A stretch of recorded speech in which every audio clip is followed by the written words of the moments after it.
Hi friends, నమస్తే.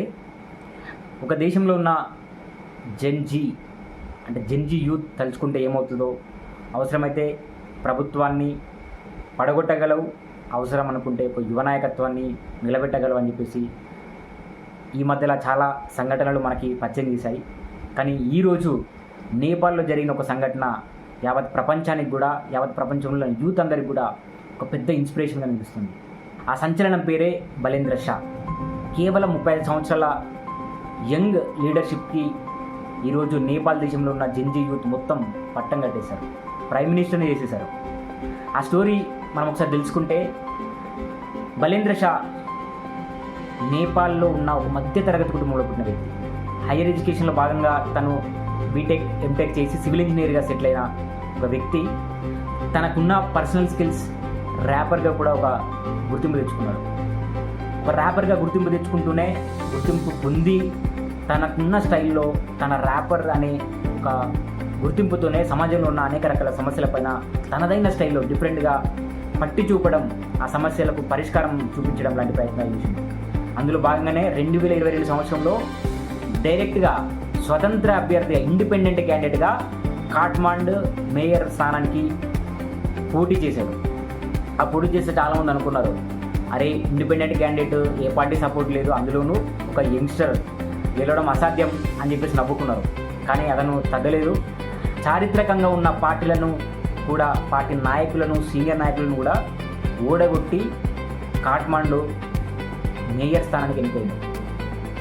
ఆ జర్నీనే చాలా ఇన్స్పిరేషన్. అందులో దాని తర్వాత కూడా ఎక్కడ ఆగలేదు.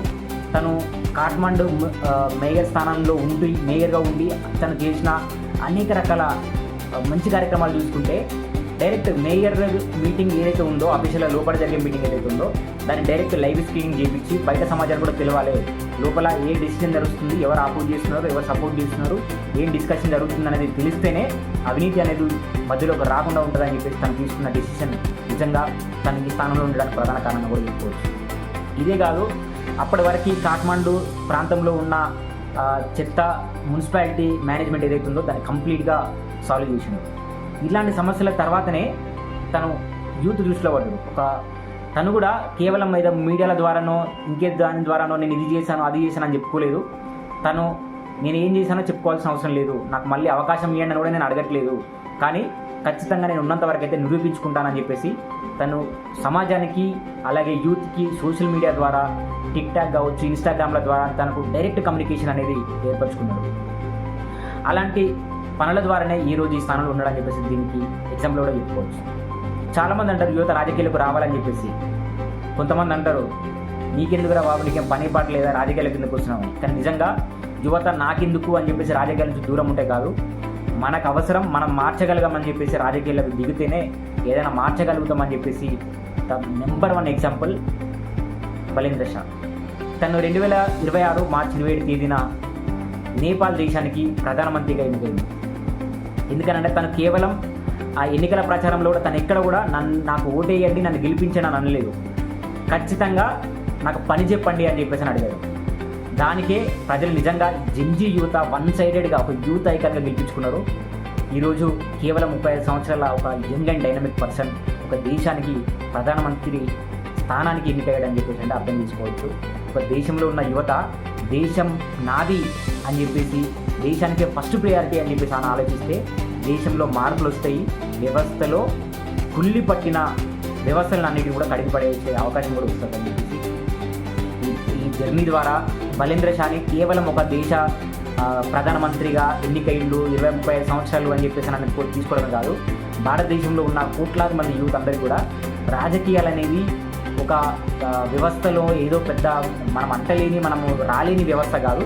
నిజంగా మన దగ్గర దమ్ము ఉంటే, మన దగ్గర స్కిల్స్ ఉంటే, మన దగ్గర నిజాయితీ ఉంటే రాజకీయాల్లోకి అడుగుపెట్టవచ్చు. అడుగుపెట్టి మీరు అనుకున్న మార్పును కూడా తీసుకురావచ్చు అని చెప్పేసి ఇలాంటి వాళ్ళని చూసిన తర్వాత మనకి ఖచ్చితంగా నమ్మకం వస్తుంది. ఇంకో విషయం ఏంటంటే, బలేంద్ర షా చదువుకున్నది మన పక్క రాష్ట్రం కర్ణాటకలో.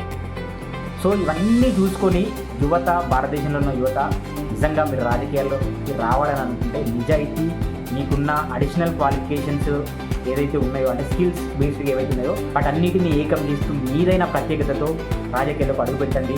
ఖచ్చితంగా ఒక నిజంగా మీ దగ్గర నిజాయితీ ఉంటే దేశంలో ఉన్న జెన్జీ కిడ్స్ అందరూ మీకు సపోర్ట్ చేయడానికి కూడా వాళ్ళు మీతో పాటు రెడీ అవుతారు.